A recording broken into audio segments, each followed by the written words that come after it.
नमस्कार मित्रों, PSSM blessings परिवार से मैं मिशा गुप्ता डेना मरियम जी की पुस्तक रुक्मणी और कालचक्र का फेर के ऑडियो 73 में आपका स्वागत करती हूँ।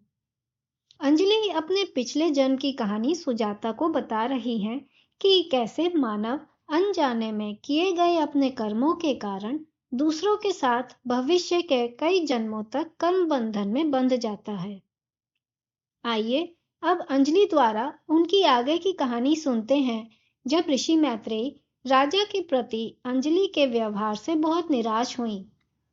वे कहती हैं, मेरी गुरुजी के असंतोष को अनुभव करने के पश्चात मैं बहुत व्याकुल हो गई और मुझे यह समझ में आया कि मैंने जो सोचा था कि मैंने प्राप्त कर लिया है, वास्तव में मैंने वह प्राप्त नहीं किया था, जबकि मैंने कई उच्च दृष्टियां अनुभव की थीं। तुरंत ही मैं एक एकांत क्षेत्र के लिए निकल गई ताकि मैं अपने बचे हुए दिन एकांत में बिता सकूं, दृष्टियों की तलाश में नहीं, बल्कि अपने क्रोध और अहंकार को संयमित करने की चेष्टा में। एक दिन कई वर्षों बाद मैंने देखा कि सीता माँ उस गुफा के प्रवेश द्वार पे खड़ी थी जहां मैं ध्यान कर रही थी। मैं अभी भी अपराध बोध और पश्चाताप से परेशान थी और वह मुझे इससे राहत देने आई थी, ये कहते हुए कि वह युग जब ऋषि श्राप दिया करते थे अब समाप्त हो रहा था। उन्होंने मुझसे कहा कि मैं अनेक जीवन एक सन्यासी के रूप में बिताऊंगी, लेकिन वह मेरे लिए एक दिन वापस आएंगी और मुझे संसार में वापस ले जाएंगी, जहां मैं अपने ध्यान के फलों को उन लोगों को दे सकूंगी जिन्हें उनकी जरूरत है। और वही समय होगा जब राजा मेरे श्राप से मुक्त हो जाएगा।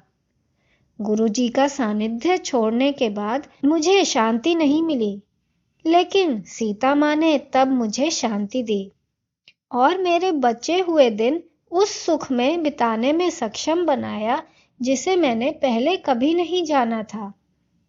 यह वही जीवन था जिसमें मैंने अंततः क्रोध की बीमारी को परास्त करने में सफलता पाई।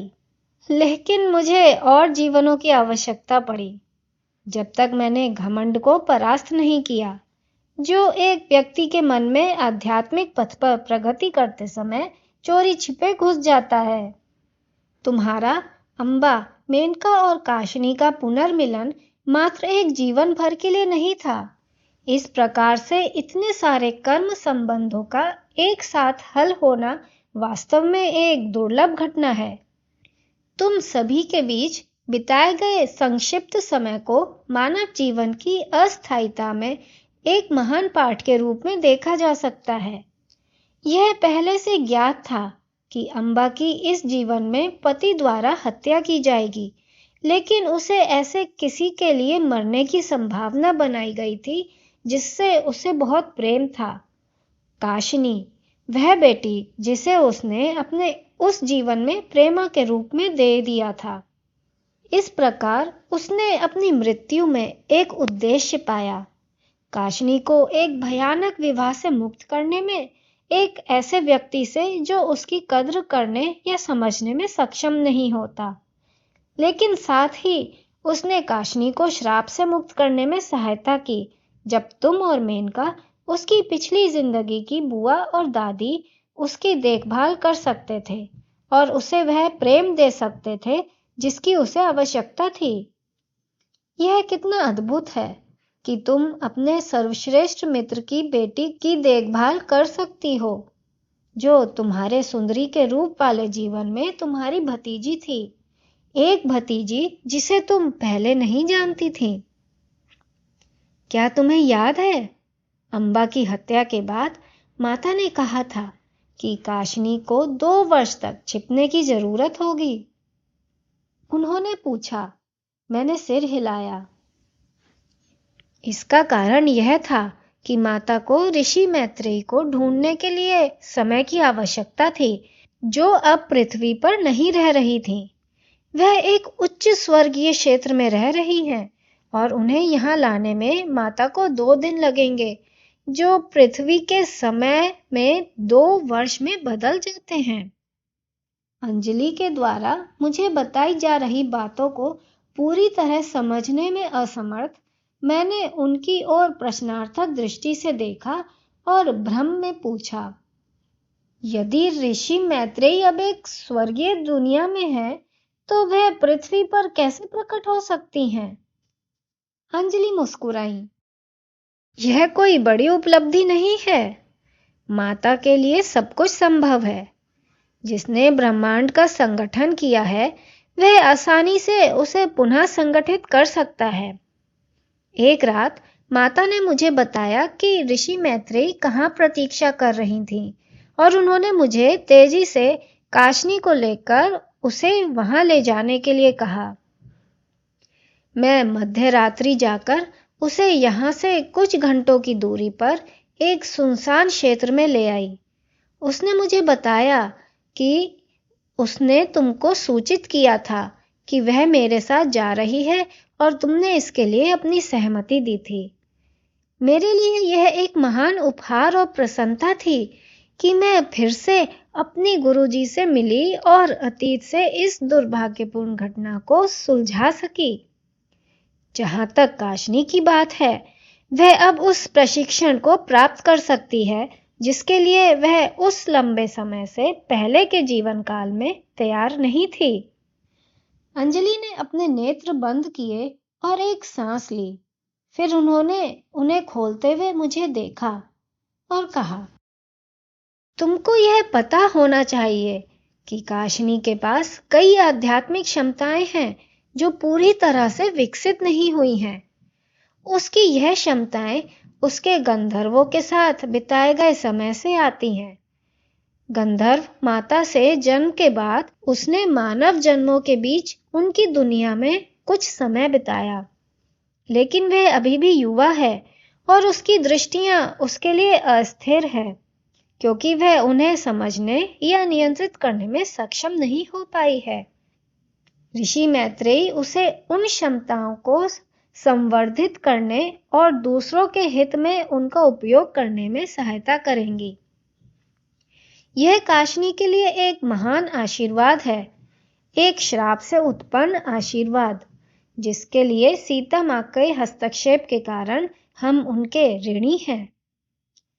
जब सीता मां ने उस राजा को गंधर्वों के पास भेजा तो उनको यह अनुमान होगा कि भविष्य की एक जीवन में उस आत्मा का कला को उन्नत करने में और पृथ्वी पर उनकी अभिव्यक्ति में अधिक कौशल और रचनात्मकता लाने में एक भूमिका होगी। मेरे लिए मुझे स्वयं को यह अनुभव करना पड़ा जो सीता मां ने अपने समय के ऋषियों को समझाने की कोशिश की थी कि जो व्यक्ति एक श्राप देता है उसे भी एक बड़ा बोझ सहना पड़ता है। उनकी ऐसी घोषणाओं को समाप्त करने की कोशिश उन ऋषियों के हित के लिए उतनी ही थी जितनी उन लोगों के लिए जिन पर श्राप लगाया गया था। उनका संदेश यह था कि कोई भी कार्य जो क्रोध से उत्पन्न होता है वह अच्छा परिणाम नहीं देता। मैं जानती हूं कि यह सच है। हम दोनों कुछ समय के लिए शांत रहे।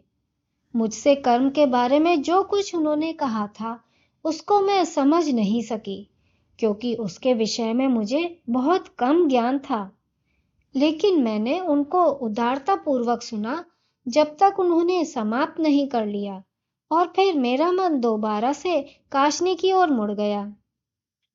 तो हमें नहीं पता कि काशनी कितने समय तक गई होगी। हमें नहीं पता। जब ऋषि मैत्रेयी अनुभव करेंगी कि वह तैयार है तो वह आ जाएगी। मुझे अब तुम्हें छोड़कर जाना होगा सुजाता, क्योंकि मुझे माता की देखभाल करनी है। धन्यवाद अंजलि, आप सदैव मेरी आत्मा को उत्साहित करती हैं। मैंने मुस्कुराते हुए कहा जब वह उठने के लिए खड़ी हुई। मैं उन्हें प्रणाम करने के लिए उठी। जब वह चली गई तो मैं फिर से नदी के किनारे बहुत देर तक बैठी रही। अंजलि ने श्राप में अपनी भूमिका के बारे में जो कुछ कहा था मुझे वह स्वीकार करने में कठिनाई हो रही थी।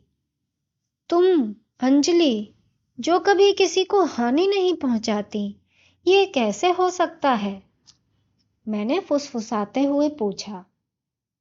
मुझे उन्होंने अभिमान के बारे में जो कुछ बताया था वह भी समझ नहीं आया। अंजलि सबसे विनम्र, सबसे कम अभिमानी व्यक्ति थी जिसे मैं जानती थी, निसंदेह माता को छोड़कर। वह जो कभी स्वीकार भी नहीं करेंगी कि उन्होंने लोगों के लिए क्या किया है। उस कहानी के उस भाग को मन के पीछे धकेलते हुए मुझे यह जानकर शांति अनुभव हुई कि काशनी सुरक्षित है और अच्छे हाथों में है। मुझे अब और चिंता करने की कोई आवश्यकता नहीं थी। अगले कुछ सप्ताहों में मैंने सोचना आरंभ कर दिया कि कदाचित माता ने काशनी को उसका ईशान से विवाह रोकने के लिए दूर भेजा था। वह उसकी ओर आकर्षित हो रही थी, लेकिन अब जब वह अपने महान गुरु के पास वापस आ गई थी तो संभवतः वह उसे भूल जाएगी। मैंने सोचा, यह अच्छी बात होगी। यह दोनों के लिए सर्वोत्तम होगा यदि वे केवल भाई बहन का स्नेह ही बनाए रख सकें और विवाह के इस विचार को एक ओर रख दें। मैंने स्वयं को यह सोचकर सांत्वना दी कि यह माता की इच्छा होगी। संभवतः काशनी को अंजलि या सुमति की तरह प्रशिक्षित किया जा रहा हो, जो महिला निवास का प्रबंधन कर सके, जहां उसे एक दुखद विवाह से बचाया जा सकेगा। यह सब समझ में आ रहा था। वह मेरे निकट होगी और मैं उसकी सहायता कर सकूंगी। यह उसके लिए संपूर्ण स्थिति होगी, मैंने सोचा, और मैं और अधिक आश्वस्त हो गई कि यही वह भविष्य था जिसे माता उसके और मेरे लिए आकार दे रही थी। मित्रों, आज के लिए बस इतना ही। धन्यवाद।